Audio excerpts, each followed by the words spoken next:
Tahukah Anda, 99,99% jumlah pelaku usaha di Indonesia adalah UMKM? UMKM atau usaha mikro kecil menengah memiliki 64,2 juta pelaku usaha yang mampu membuka lapangan pekerjaan sebanyak 117 juta pekerja atau 97% dari daya serap tenaga kerja dunia usaha. Hal ini membuat UMKM menyumbangkan 61,1% kontribusinya bagi perekonomian nasional. Halo semuanya, perkenalkan nama saya Karen Anastasia Surbakti. Di sini saya sebagai Chief Executive Officer. Halo semuanya, perkenalkan nama saya Eva Manuela Tutuarima. Saya di sini sebagai COO atau Chief Operating Officer.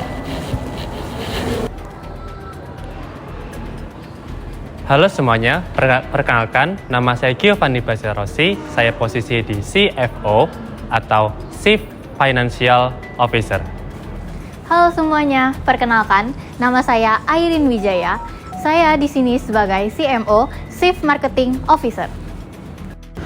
Halo semuanya, perkenalkan nama saya Yansen Toto Wijaya. Saya di sini sebagai CTO atau Chief Technical Officer.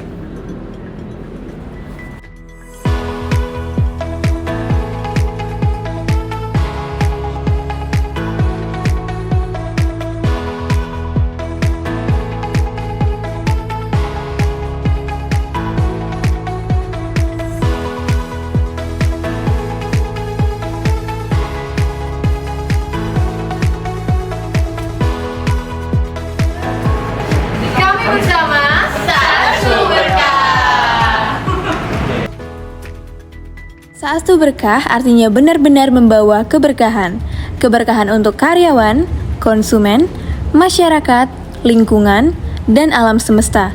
Sastu Berkah adalah sebuah perusahaan sandang dengan filosofi seperti pohon yang mempunyai akar yang kokoh, menghujam ke bumi, dan menyebar untuk mendapatkan nutrisi sehingga mampu menumbuhkan batang yang kokoh dan sehat, berbuah lebat, dan dapat dipanen dengan baik serta tahan di segala situasi dan kondisi. Kapasitas produksi yang dapat dikerjakan oleh konveksi ini adalah kurang lebih 1.000 hingga 2.000 potong pakaian dalam kurun waktu 1 tahun, yang membuat usaha ini memiliki omset sebesar Rp1.315.962.500 yang dikerjakan oleh 10 sumber daya manusia atau pegawai. Permasalahan yang dilalui oleh UMKM ini adalah kurangnya publikasi, tenaga kerja yang kurang memadai, alat produksi yang kurang lengkap. Promosi yang dilakukan hanya dengan sarana dari mulut ke mulut antar pelanggan. Tanpa publikasi yang lebih baik, UMKM akan kesulitan menjangkau pasar yang lebih luas. Oleh karena itu, UMKM akan merasa lebih kesulitan berkompetisi dengan kompetitor lain yang lebih aktif mempromosikan dirinya di media sosial. Dengan tenaga kerja yang terbatas, proses produksi yang dilakukan oleh UMKM akan terhambat, sehingga kualitas produk yang dihasilkan akan menurun. Hal ini akan mengurangi kepuasan konsumen dan berdampak negatif pada reputasi UMKM. Alat produksi yang tidak lengkap akan menyebabkan produk yang diproduksi menjadi tidak bervariasi, sehingga efisiensi produksi akan menurun, karena biaya yang dikeluarkan akan menjadi lebih besar untuk memenuhi permintaan konsumen yang bervariasi. Dalam menjalankan sebuah usaha diperlukannya PDB. Melalui PDB, perusahaan dapat terbantu dalam membangun merek yang kuat untuk bersaing di pasar. Untuk mencapainya, diperlukannya 3 elemen yang harus dilakukan terlebih dahulu. Yang pertama adalah positioning. Positioning terkait dengan bagaimana teknik membangun keyakinan dan kepercayaan pada pelanggan. Dan yang kedua adalah differentiating. Differentiating adalah serangkaian perbedaan bermakna yang membedakannya dengan produk lain. Dan yang ketiga adalah branding. Branding menyakup merek pada suatu produk yang mampu memberikan dimensi tambahan secara unik dan berbeda dengan produk-produk lainnya. Dalam membangun dan memperkuat merek, UMKM Sastu Berkah telah mengikuti standar PDB untuk bersaing dengan kompetitor lain di pasar. Melalui tahap positioning, UMKM Sastu Berkah telah menumbuhkan kepercayaan dan keyakinan pelanggan dengan menempatkan diri sebagai produsen pakaian yang menyajikan produk yang berkualitas, ramah lingkungan, dan nyaman untuk digunakan. Setelah tahap positioning, UMKM Sastu Berkah juga mengikuti tahap differentiation, di mana UMKM Sastu Berkah ini memberikan sentuhan berbeda dengan kompetitor lain dengan menampilkan produk-produk pakaian yang menggunakan serat bambu sebagai bahannya. Hal ini tentu saja memberikan keunggulan tersendiri karena serat bambu dikenal sebagai bahan yang ramah lingkungan, lembut, dan memiliki sifat antibakteri. Berangkat dari dua tahap positioning dan differentiation, UMKM Sastu Berkah juga memperhatikan brand mereka secara konsisten untuk membangun citra sebagai UMKM yang peduli dengan lingkungan dan selalu mengutamakan kualitas dan memberikan pengalaman terbaik bagi pelanggan. Melalui ketiga tahap PDB, membantu UMKM Sastu Berkah untuk memperkuat posisinya di pasar, menarik perhatian pelanggan, dan membantu identitas merek yang kuat. Dalam menjalankan sebuah bisnis, diperlukannya pengembangan strategi yang dikemukakan oleh 3 elemen STP. Elemen dari STP itu sendiri terdiri menjadi 3. Yang pertama adalah segmentasi. Segmentasi adalah upaya untuk mengelompokkan konsumen berdasarkan kebutuhannya. Kedua adalah targeting. Targeting adalah sasaran pasar berupa sekumpulan pembeli yang memiliki kesamaan kebutuhan dan karakteristik yang diinginkan oleh perusahaan. Dan yang ketiga adalah positioning. Positioning adalah tindakan perusahaan dalam merancang produk-produk dan baruan pemasaran agar tercipta kesan selalu diinginkan oleh konsumen.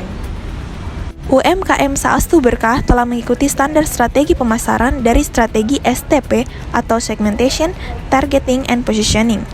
Target dari pemasaran UMKM Sastu Berkah adalah bersifat umum, di mana UMKM ini melayani segala jenis pesanan pakaian, baik itu dari perorangan, kelompok, hingga perusahaan dengan fokus pada produk pakaian yang berkualitas dan dapat disesuaikan dengan kebutuhan pelanggan.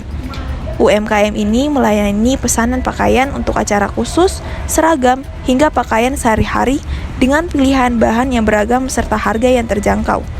Selain itu, konsumen yang memakai jasa dari UMKM Sastu Berkah sepenuhnya berasal dari Daerah Istimewa Yogyakarta. Dengan adanya penerapan dimensi strategi STP, dalam UMKM Sastu Berkah ini mampu untuk mengembangkan bisnis serta pemasaran menjadi lebih mudah dan efektif. Metode yang digunakan untuk mengukur market size dalam usaha bisnis adalah TAM SAM. TAM atau Total Available Market adalah proses untuk menggambarkan permintaan pasar akan suatu produk atau layanan secara keseluruhan. SAM atau Serviceable Available Market adalah proses untuk memberikan kemampuan usaha dalam memberikan layanan bisnisnya. SOM atau Serviceable Untellable Market adalah total pasar yang sudah menggunakan produk dari usaha tersebut. Dan untuk TAM SAM SOM dari Sastu Berkah dapat dianalisis sebagai berikut. TAM untuk penghitungannya yaitu jumlah total pelanggan dikali jumlah rata-rata pembelian setiap pelanggan per tahunnya. Untuk penghitungannya, 293 pelanggan dikali 200.000 sama dengan 58.600.000 rupiah. Lalu untuk SAM, perhitungannya jumlah potensial pelanggan yang bisa dilayani dikali jumlah rata-rata pembelian setiap pelanggan, yaitu penghitungannya 74 dikali 200.000 rupiah sama dengan 14.800.000 rupiah. Dan untuk SOM, penghitungannya jumlah market share tahun sebelumnya dikali nilai SAM tahun sebelumnya dapat dihitungkan yaitu 10% dikali 14.800.000 sama dengan 1.480.000 rupiah. Di analisis dari TOWS Matrix, Sastu Berkah memiliki Threat, Opportunity, Weakness, and Strength. Dan untuk TOWS Sastu Berkah dapat dianalisis sebagai berikut. SO strategi atau Strength Opportunity Strategi yaitu bisa memenuhi keinginan customer-nya dengan standar style yang menggunakan bahan yang berkualitas.